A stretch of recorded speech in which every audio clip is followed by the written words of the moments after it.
back in the 70s, we taped the legendary variety show Hee Haw here at the station. And Buck took me to Hee Haw as one of the buckaroos because I was a singer, and the producers went, "She's a Hee Haw honey." On the surface, Hee Haw seemed like a harmless country show full of silly jokes, overalls, and simple barnyard fun. Millions of fans watched every single week, thinking it was just cheap, corny television. But behind those innocent laughs, the show's creators were pulling off a massive illusion right under everyone's noses. For over 2 decades, they used clever psychological tricks and hidden production maneuvers to completely fool network executives, advertisers, and the entire country without anyone noticing. So how did this simple country comedy manage to trick millions of people for decades? Join us as we uncover the truth. How Hee Haw fooled everyone for years. At first glance, Hee Haw looked exactly like what it wanted people to see. A goofy country variety show filled with corny jokes, hay bales, overalls, and catchy songs that never asked to be taken seriously. It was the kind of show many television critics dismissed as harmless entertainment for rural America. But that assumption became the show's greatest advantage. While millions of viewers laughed at the jokes and sang along with the music, almost nobody realized they were watching one of television's smartest success stories quietly outwit the very people who underestimated it. During its incredible run from 1969 to 1992, Hee Haw became far more than just another variety show. Every episode brought together an unforgettable mix of comedy and country music that kept audiences coming back week after week. Fan favorites like Junior Samples, George Lindsay, Minnie Pearl, Archie Campbell, Gaylord Sartain, String Bean, Grandpa Jones, Roni Stoneman, Jim and John Hager, Charlie McCoy, and Roy Acuff made viewers feel like they were spending time with old friends. At the same time, country music's biggest stars, from Tammy Wynette and Loretta Lynn to Conway Twitty, George Jones, Merle Haggard, Charlie Pride, Waylon Jennings, and later Garth Brooks, turned each episode into an event. Whether people tuned in for the laughs or the music, they always left feeling entertained. And before long, pickin' and grinnin' had become part of everyday American life. That effortless charm made everything seem completely natural. But behind the scenes, almost nothing was accidental. The people running the show understood something that many network executives failed to see. If audiences believed they were simply watching lighthearted country fun, they would never stop to question why. The show kept beating expectations year after year. Even more surprising was who created it. Despite celebrating Southern culture, small-town humor, and country music better than almost anyone else on television, Hee Haw wasn't created by Southerners at all. The masterminds behind the show were 2 Canadians, Frank Pepiat and John Aylesworth. Inspired by the fast-paced comedy of Rowan and Martin's Laugh-In, they decided to build their own version around country music instead. They even brought in fellow Canadians Gordy Tapp and Don Herron as writers and performers, proving that understanding an audience wasn't always about where you came from, but about knowing exactly what people wanted to watch. The producers also made one casting decision that changed everything. Pairing Buck Owens with Roy Clark gave the show 2 completely different personalities that somehow fit together perfectly. Owens brought his signature Bakersfield style, while Clark could switch effortlessly between dazzling guitar solos, quick jokes, and heartfelt performances. Their chemistry felt so genuine that most viewers assumed it had happened naturally, never realizing just how important that partnership was to the show's lasting success. Then, there was another secret hiding in plain sight. While most television shows filmed almost every week, Hee Haw did something few people knew about. To work around the busy touring schedules of its stars, the cast and crew gathered in Nashville only twice a year. During those marathon production sessions, they filmed multiple episodes back-to-back before everyone returned to the road. It was an unusual system, but it worked so well that audiences never suspected they were watching episodes created months earlier. Like so many other things about Hee Haw, the biggest trick wasn't what viewers saw on screen. It was what they never realized was happening behind it.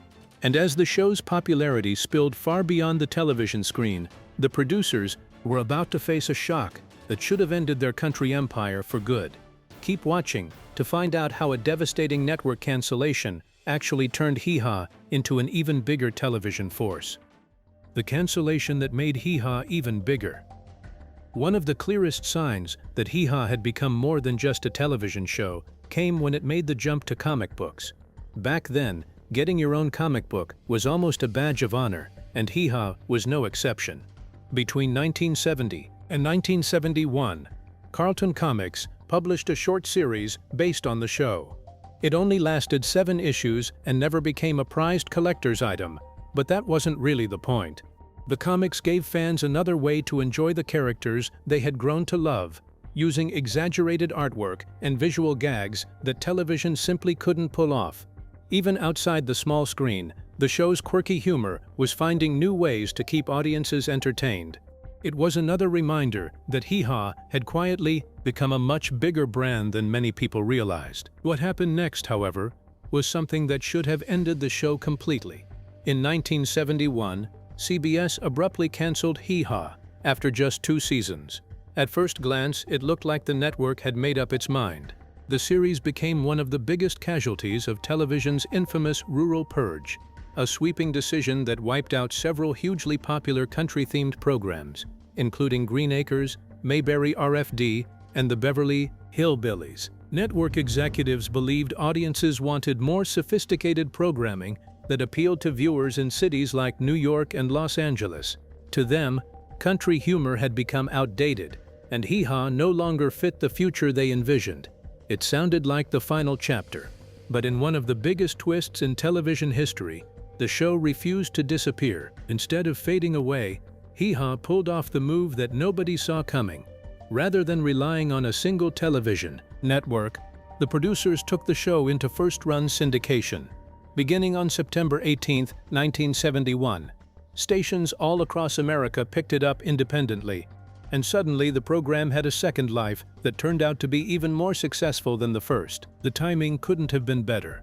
Because of the Federal Communications Commission's primetime access rule, local stations suddenly needed reliable programming to fill valuable early evening time slots. Hee Haw arrived as the perfect solution. It was already a proven hit. It appealed to families, and it came ready to air. Across the country, many stations gave it the coveted Saturday evening slot, where millions of viewers continued tuning in as if nothing had happened. Ironically, the very decision that was supposed to bury the show ended up making it stronger. Without being tied to a single network, Hee Haw gained remarkable staying power. While other canceled shows quietly disappeared, it continued entertaining audience for more than 2 decades. Looking back, this may have been the show's greatest trick of all. The industry assumed it had outgrown Hee Haw, but Hee Haw simply changed the rules and kept winning anyway. Even some of country music's biggest stars weren't convinced the show deserved its success.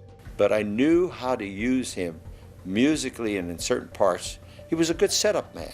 Roger Miller, one of the genre's most respected singers and songwriters, wanted nothing to do with Hee Haw when it first launched. He worried that all the corny jokes and exaggerated comedy made country music look foolish instead of respectable. To Miller, there was a real risk that audiences would laugh at country music rather than appreciate it. His hesitation wasn't unusual. During those early years, many artists wondered whether appearing on a comedy show might hurt their credibility. Even with encouragement from his mentor and cousin-in-law Sheb Wooley, Miller remained reluctant. It took time before he finally agreed to give the show a chance. When he eventually appeared in 1971, everything changed. Far from damaging his reputation, Hee Haw introduced him to even more viewers, and he would go on to make several appearances over the years. Like so many others before him, Miller discovered that the show's playful humor wasn't overshadowing country music at all. If anything, it was bringing the genre into millions of living rooms every single week. The guest list only became more surprising as the years went on. Alongside legendary musicians, viewers regularly saw cast members like Linda Thompson, Kathy Baker, Misty Rowe, Lisa Todd, Gunilla Hutton, and Barbie Benton, adding glamour to Cornfield County. Then came one appearance that almost nobody expected. Hugh Hefner, the founder of Playboy, showed up on the wholesome country comedy, sharing the spotlight with performers like Lester Flatt and the Hager twins. On paper, it sounded like an impossible combination. Yet somehow, on Hee Haw, it worked. Moments like these perfectly captured what made the show so unusual. It could bring together people from completely different worlds, make it all feel natural, and leave audiences wondering why nobody else had thought of it first. And as unbelievable as that seemed, the biggest surprises were still waiting behind the curtain. Because while the main show continued to break records, the producers decided to take a massive gamble by expanding their country comedy empire. Stick around to see how a forgotten spin-off marked the beginning of a whole new era and why even a decades-long TV institution eventually couldn't run from the pressure to change. The beginning of the end for Hee Haw. By the late 1970s, Hee Haw had become such a massive hit that expanding the brand seemed like the obvious next step.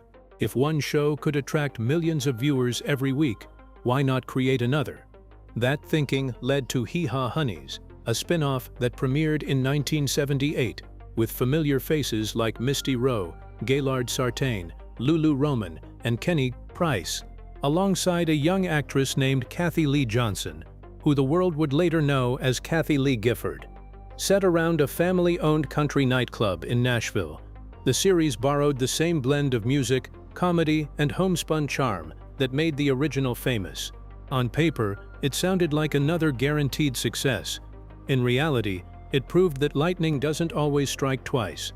Despite featuring popular cast members and plenty of musical performances, Hee Haw Honeys never connected with audiences the way its parent show had. After just 26 episodes, it quietly disappeared from television. Ironically, the spin-off's biggest success wasn't the show itself, but the career it helped launch. While the series faded into history, Kathy Lee Gifford would go on to become one of America's most recognizable television personalities, building a career that lasted decades. Sometimes the biggest legacy isn't the project everyone remembers, but the person who walks away from it. Meanwhile, the original Hee Haw kept doing what it had always done best. For years, the producers resisted the temptation to fix something that wasn't broken. The familiar cornfield, rustic sets, and simple humor remained almost untouched while television around it changed dramatically. Viewers appreciated that consistency. They knew exactly what they were getting every Saturday night, and that reliability became part of the show's appeal. But after more than 20 years on the air, even Hee Haw couldn't escape pressure to reinvent itself. In 1991, with ratings beginning to slip, Gaylord Entertainment decided the show needed a modern makeover to attract younger viewers. The transformation was impossible to miss. Much of the longtime cast disappeared, the iconic cornfield was replaced, and the rustic farm setting gave way to bright stages, gazebos, and scenery that looked more like a town square than a country pasture. The new look even reminded many viewers of flashy music shows like Solid Gold. The producers hoped the fresh image would bring in a new generation. Instead, it drove away the audience that had stayed loyal for decades. Fans who had fallen in love with the show's old-fashioned charm suddenly felt as though they were watching something entirely different. Ratings dropped even faster, and the makeover ended up doing exactly the opposite of what it was supposed to accomplish. After 25 seasons, the final original episode of Hee Haw aired on May 30th, 1992. Even before that final goodbye, another major change had already signaled that the show was entering a new era. For nearly 2 decades, Buck Owens and Roy Clark had been the faces of Hee Haw. Their chemistry gave the series its unmistakable personality, making them one of country television's most beloved duos. But in 1986, Buck Owens decided it was time to leave, although he rarely spoke fondly of his experience on the show. Who actually introduced me to Buck Owens, but there's a fun story there, more than that. Many fans couldn't imagine Hee Haw without him. After Owens' departure, the producers brought in a rotating lineup of guest co-hosts. While many were talented entertainers in their own right, none could truly replace the easy chemistry that Buck and Roy had built over the years. It was another reminder that some television partnerships simply can't be recreated. Yet even after production came to an end, Hee Haw refused to fade away. Classic episodes quickly found new life in reruns on the Nashville network, where they once again attracted devoted audiences. A live stage version at Nashville's Grand Ole Opry briefly brought the famous cornfield back to life, allowing longtime fans to relive the magic in person. Decades after its debut, people were still laughing at the same jokes and singing along to the same songs. Part of that lasting appeal came from the incredible parade of guests who passed through the show over the years. Country legends like Johnny Cash, Merle Haggard, George Jones, Tammy Wynette, Waylon Jennings, Ronnie Millsap, Ray Charles, Charlie Rich, and Boxcar Willie all stepped onto the Hee Haw stage. Future superstars including Garth Brooks, Randy Travis, and Vince Gill made some of their earliest national television appearances there long before they became household names. Even celebrities outside country music wanted to be part of the fun. Sammy Davis Jr., Mickey Mantle, Johnny Bench, Roger Maris, Ernest Borgnine, Leslie Nielsen, and John Ritter all found themselves standing in the cornfield at one point or another. Looking back, that's what made Hee Haw such an extraordinary illusion. It convinced critics it was nothing more than simple country comedy, while quietly becoming one of the most influential and enduring variety shows in television history. The jokes were corny, the setting looked humble, and the laughter felt effortless. But behind that simple image was a show that consistently outsmarted its doubters, survived when almost everyone expected it to fail, and fooled an entire industry into underestimating it for years. Yet while the laughter and music lived on in television history, time inevitably caught up with the stars who brought Cornfield County to life. Keep watching to uncover the bittersweet stories, lasting legacies, and tragic fates of the iconic Hee Haw cast. The tragic fate of the Hee Haw cast. Although many of Hee Haw's biggest stars are no longer with us, their legacy continues to live on through the people who helped shape one of television's most unforgettable variety shows. Some cast members went on to build remarkable careers after leaving the cornfield, while others found happiness away from the spotlight, and for a few, life brought heartbreaking losses that reminded fans just how much time has passed since the show's golden years. Mike Snyder became one of the later additions to Hee Haw, joining the cast in 1990 after being inducted into the Grand Ole Opry by his friend and co-star Minnie Pearl. Having learned to play the banjo at just 16 years old, Snyder built a reputation for preserving traditional mountain music and regularly performed at Opryland, USA throughout the 1990s. He remains a respected figure in country music, although tragedy struck in 2024 when his beloved wife, Sabrina, whom he affectionately called Sweetie, passed away. Together, they raised 2 children. Victoria Hallman also remains closely connected to her Hee Haw roots. Victoria Hallman is a former cast member. You may remember her as one of the Hee Haw Honeys. After joining the show as one of the beloved Hee Haw Honeys in the early 1980s, she continued performing and later toured alongside Buck Owens. Rather than leaving those memories behind, Hallman embraced them. In 2020, she co-authored the memoir Hollywood Lights, Nashville Nights with fellow Honey Diana Goodman, sharing behind-the-scenes stories from the show's glory days. 3 years later, she released From Birmingham to Bakersfield, a long-lost album that Buck Owens had originally produced decades earlier. Diana Goodman, another familiar Hee Haw honey, first gained national attention after winning the Miss Georgia USA title. Long before joining the cast, she also made headlines for dating Elvis Presley. Today, she is remembered not only for her time on the show, but also for helping preserve its history through her memoir with Hallman. Linda Thompson's journey took an entirely different path. After appearing as one of the original Hee Haw Honeys during the early 1970s, she gradually stepped away from television and found enormous success as a songwriter. Her work eventually earned an Academy Award nomination, proving her talents reached far beyond acting. Thompson also had a well-known relationship with Elvis Presley before later marrying Bruce Jenner, now Caitlyn Jenner, and music producer David Foster. Both marriages ultimately ended in divorce. Another familiar face was Earlene Mandrell, the younger sister of country stars Barbara and Louise Mandrell. She joined Hee Haw during its later years before appearing alongside her sisters on Barbara Mandrell and the Mandrell Sisters. Even today, She continues making appearances at country music events and has also explored her love of the outdoors through television programs like PBS's Tennessee's Wild Side. Sadly, many of the show's most beloved stars are no longer with us. Roy Clark passed away in 2018 at the age of 85 from complications of pneumonia, while Buck Owens died of a heart attack in 2006 at 76. Junior Samples passed away in 1983 after suffering a heart attack at just 57 years old. Minnie Pearl died in 1996 following complications from a stroke, and Grandpa Jones passed away 2 years later after also suffering a stroke. More recently, fans mourned the loss of two more treasured cast members. Roni Stoneman, affectionately known as the First Lady of the Banjo, passed away in February 2024 at age 85, and only a few months later, Lulu Roman, whose warmth and humor made her a fan favorite for decades, passed away in May 2024 at the age of 78. Though many members of the Hee Haw family are gone, the laughter, music, and memories they created continue to entertain generations of fans who still return to the cornfield all these years later. Who was your favorite cast member from Hee Haw? Share your thoughts with us in the comments below. Don't forget to like, share, and subscribe.